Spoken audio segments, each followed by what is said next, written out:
નમસ્તે વિદ્યાર્થી મિત્રો, ધોરણ 10 વિષય હિન્દી, પાઠ 2 બુઢી કાકી જે આપણે જોતા હતા તે પાઠ 1, 2 અને 3 પહેલે મુકાઈ ચૂક્યા છે. હવે આજે આપણે પાઠ 4 ભાગ 4માં પાઠની અધુરાશ છે એ પૂર્ણ કરશું. તો मन ही मन इसी प्रकार का विचार कर वह बुलावे का इंतजार करने लगी. આવી રીતે પોતાની જાતને બુઢી કાકી સમજાવી અને ફરી પાછા કોઈક બોલાવા આવશે એ વસ્તુની રાહ જોવા લાગ્યા. વહ મન કો બહલાને કે લીએ લેટ ગઈ. પોતાના મનને જરાક સુકૂન અપાવવા માટે એ આડા પડ્યા. धीरे धीरे एक गीत गुनगुनाने लगी. उन्हें मालूम हुआ कि मुझे गाते देर हो गई. એ પોતાના મનને મનાવવા માટે અને સમય પસાર કરવાને માટે કે કોઈ બોલાવા આવે એની રાહ જોવા માટે એ ધીમે ધીમે ગીતો ગાવા લાગ્યા. પછી એને ખબર પડી ગઈ કે હવે તો બહુ સમય થઈ ગયો. क्या इतनी देर तक लोग भोजन कर रहे होंगे कि હજી સુધી શું લોકો જમી રહ્યા જશે.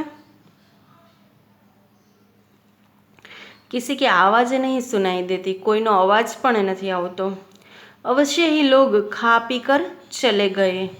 चौक्कस थी के लोको खाई पी अने चाल्या गया. मुझे कोई बुलाने नहीं आयो. मने कोई बोलावा माटे ज आव्यो नहीं. रूपा चीढ़ गई है.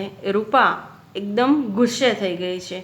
क्या जानने न बुलाए. એ કે કદાચ હજી એના મનમાં જો ગુસ્સો હશે તો એ ન પણ બોલાવે. बूढ़ी काकी चलने के लिए तैयार हुई. यह विश्वास है कि 1 मिनट में पूड़ियाँ और मसालेदार सब्जियाँ सामने आएगी. કે એને વિશ્વાસ છે કે 1 મિનિટમાં આ મસાલેદાર એકદમ શાક અને પૂરી એ સામે આવી જશે. उनकी स्वादेंद्रिया गुदगुदाने लगी. એને સ્વાદની જે ઇન્દ્રિયો હતી એ એકદમ उत्तेजित થઈ ગઈ.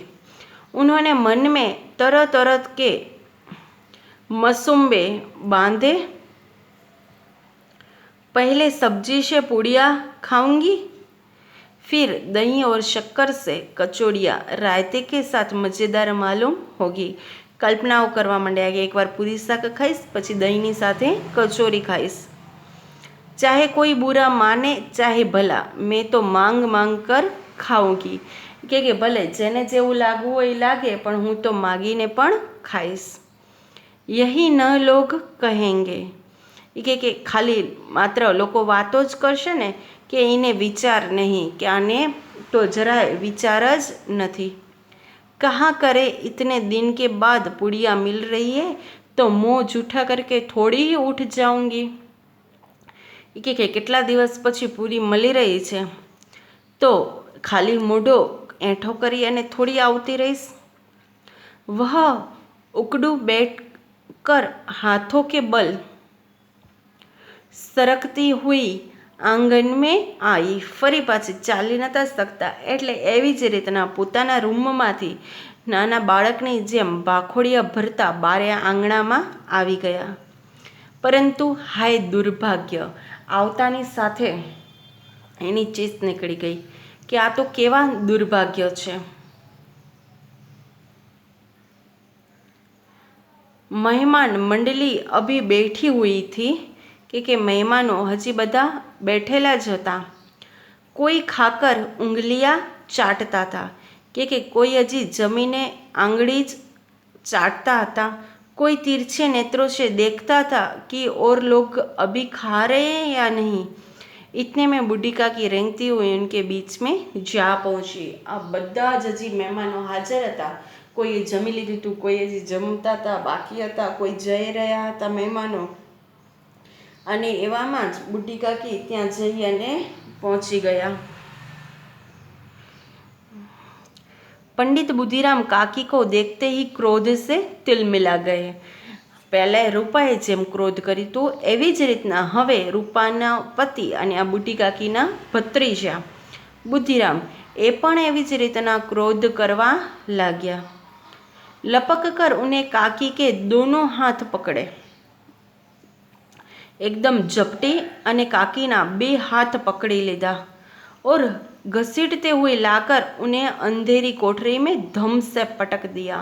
રૂપાએ તો માત્ર ખાલી ક્રોધ જ કર્યો હતો, પરંતુ એના પતિદેવ એટલે કે બુઢી કાકીના ભત્રીજા જે છે બુદ્ધિરામ, એ તો એને ઝપટી હાથથી એકદમ ઘસેડી અને એના રૂમમાં ધક્કો આપ્યો, ફેંકી દીધા।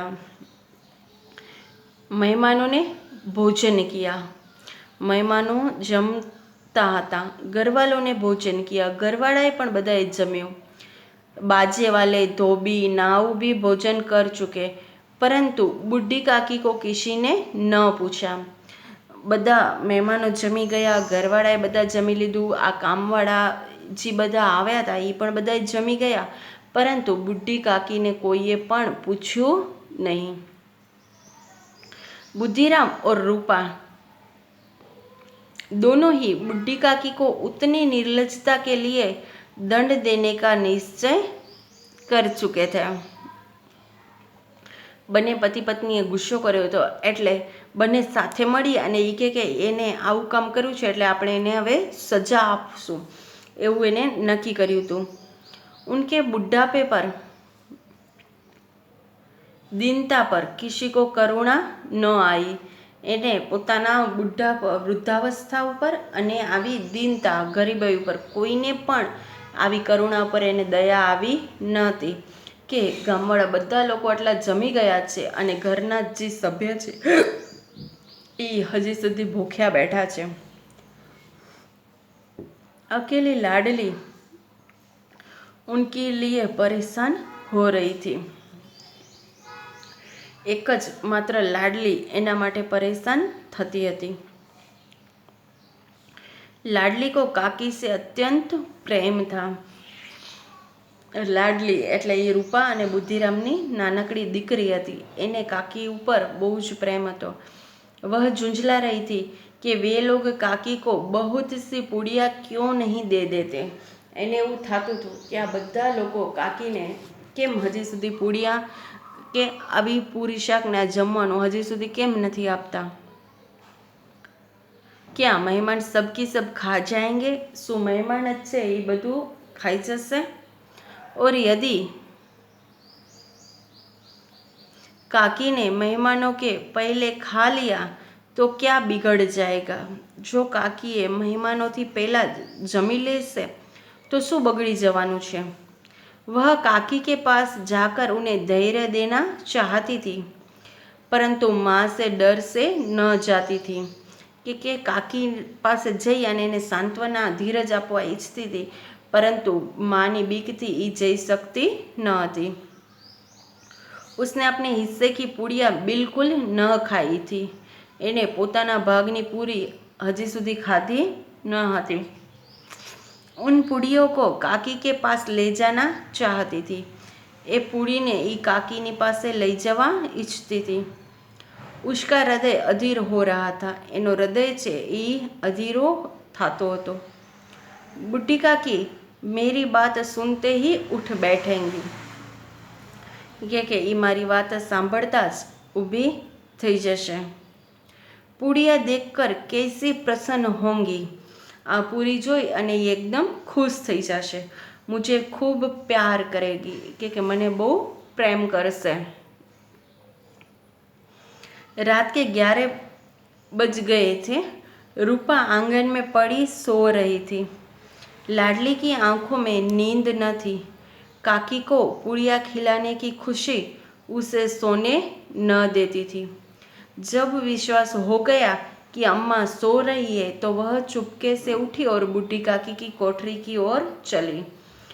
એને કાકી માટે પૂરીઓ છે એ છુપાવીને રાખી હતી। રાત્રે બધા જ્યારે સૂઈ ગયા ત્યારે એ નાની છોકરી લાડલી કાકી પાસે જઈ અને એની કોઠરીમાં એટલે એના રૂમમાં જઈ અને એ કાકીને પૂરી દેવા લાગી। बूढ़ी काकी को केवल इतना याद था कि किसी ने मेरे हाथ पकड़कर घसीटे और फिर ऐसा मालूम हुआ कि जैसे कोई पहाड़ पर उड़ाए लिए जाता है। બુઢી કાકીને માત્ર રાતના એક જ વસ્તુ યાદ આવતી હતી, જે બુદ્ધિરામે એનો હાથ પકડી અને રૂમમાં ધકેલી નાખી હતી તે. એને એમ લાગતું હતું કે જાણે કોઈ પહાડ ઊંચકી અને લઈ જતો હોય. उनके पैर बार बार पत्थरों से टकराए, तब किसी ने उन्हें पहाड़ पर दे पटका, वे मूर्छित हो गए. एकदम धक्को नाख्यो જ્યારે ત્યારે એ એકદમ મૂર્છિત એટલે બેહોશ થઈ ગયા હતા. जब वे सचेत हुई तो किसी की जरा भी आहट न मिलती थी. બેહોશ થઈ ગયા હતા. જ્યારે ભાનમાં આવીને જોયું તો કોઈ ત્યાં આજુબાજુ દેખાયું નહીં. उन्होंने समझा कि सब लोग खा पीकर सो गए. यह विचार कर काकी निराशा में संतोष के साथ लेट गई. એને જોયું તો કોઈનો અવાજ જ નહોતો આવતો, આસપાસ અંધારો થઈ ગયો હતો. ત્યારે એને જોયું એટલે કાકી એકદમ નિરાશાની સાથે संतोषनी साथे लेटी गई. ग्लानि से गला भर भर आता था, परंतु मेहमानों से डर से रोती न थी. કે ગ્લાનીથી એકદમ ગળો ભરાઈ આવ્યો હતો, પરંતુ મહેમાનોને બીકના હિસાબે એ રોતા ન હતા. સસા ઉનકે કાનો મેં આવાજ આવી, કાકી ઉઠો મેં પૂડિયા લાયું. તરત જ એ સમયના કાનમાં અવાજ સંભળાયો કે કાકી ઉઠો, હું તમારા માટે પૂરી લાવી છું.